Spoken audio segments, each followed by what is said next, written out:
The invitation to the exclusive Masquerade ball promised a night of enchantment, but as I reveal the night's events, you'll understand why it was a dance with darkness.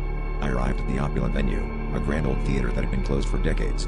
The air was thick with mystery, and the guests, masked and cloaked in elaborate attire, moved like shadows across the dimly lit room. At first, it seemed like a dream, a world where fantasy and reality blurred. But beneath the gilded masks, I felt something unsettling, as if the eyes watching me were not quite human. As the night unfolded, the music took on a haunting melody that seemed to seep into my bones. I found myself drawn to a figure on the dance floor, her mask resembling a porcelain doll's face. Her movements were fluid, almost too perfect, and when she reached out to me, I felt an icy chill run through my veins. We danced, her eyes locked onto mine, and I noticed something peculiar: her feet never touched the ground. A whispering voice, barely audible over the music, reached my ear, warning me of the danger in the room. In the third act of the night, the masks were to be removed, revealing the identities of the guests.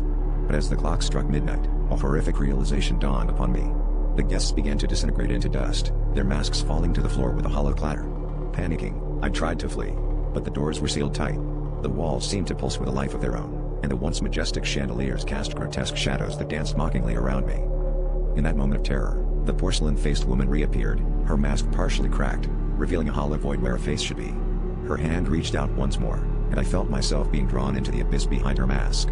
The world around me twisted and darkened, and I realized too late that I had become part of the theater's eternal performance, a waltz with shadows that would never end. The masquerade was not just a party but a lure, and I was now a permanent player in a sinister ballet.